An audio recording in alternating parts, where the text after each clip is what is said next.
Hujambo na karibu mtazamaji. Mashabiki wa soka Kilifi walishuhudia burudani la kukata na shoka. Hii ni baada ya mechi 8 kuzaragazwa ndani ya viwanja tofauti kwenye ligi ya Mtwapa Premier. Upinzani mkali unatarajiwa kushuhudiwa katika ligi ya mwaka huu. Hii ni kutokana na maandalizi kabambe ambayo timu hizi zimekuwa zikifanya. Kila timu inamezia mate kitita cha shilingi 100,000 pesa taslim kwa atakayeibuka mshindi, tofauti na mwaka jana ambapo mshindi alitia kibindoni shilingi 50,000. Asante sana Abrar TV. Mtwapa Premier inajumuisha zaidi ya timu 24 kutoka Kilifi South na hata kadhaa kutoka Mombasa North. Na timu hizi zilianza michezo hii kutoka 2022 na inapigwa katika viwanja zaidi ya 8. Uzinduzi rasmi utakuwa juma lijalo, Jumamosi, kati ya Travelers na Vita Oil ambao ni washindi wa Mtepeni World Cup ya Mheshimiwa Baron Safari, na Travelers Beach ambao ndio washindi wa Mtwapa Premier season 3.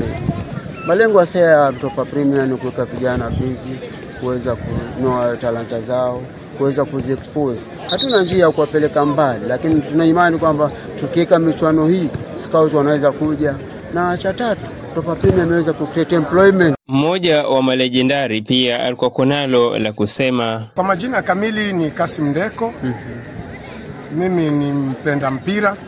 Kwanza ningependa kumshukuru Mr. Ali kwa kuleta Mtwapa Premier, kwa sababu wakati mwingi ama ligi zetu za Kilifi huwa hazimaliziki vizuri, lakini Mtwapa Premier afanya vizuri. Mimi nimekuja hapa Karamai Ground kuwatch game nikiwa ninajijua kabisa ni supporter Travelers Beach ambayo inacheza on Sunday. Lakini kwa sababu napenda ball, nataka niseme kwamba vijana Kongole imekuwa na wakati mzuri, na tuzingatieni mazoezi na kucheza mpira. Hiyo ni njia moja ya kuepa mihadarati, kuepa mambo mengi yale ambayo maanasa. Mimi kama mzoefu wa football nasema Mtwapa Premier imeleta watu wote pamoja. Wale ambao ni old players wa teams, turudini, tufomuni groups, hata kama kila mwezi kila mtu atoe 200, lakini after a while tutakuwa tuna mapeni ya kusaidia timu zetu. Kanamai FC ilipata ushindi wa mabao 2-1 dhidi ya Kicks United. La Liga FC ikitoka sare ya 2-2 dhidi ya Mtwapa FC. Young Heroes ikitoka sare ya 0-0 dhidi ya Majaoni Youngsters. Revolution FC na Power Ranger waligawanya pointi baada ya sare yao ya bao 1-1. Kazengo Juniors walitoka sare ya 2-2 dhidi ya Sunset. Mboa FC nao ikipata 0-0 dhidi ya Bullet FC. Boman Youth walijinyakulia ushindi mnono wa mabao 4-1 dhidi ya Creekside Institute FC.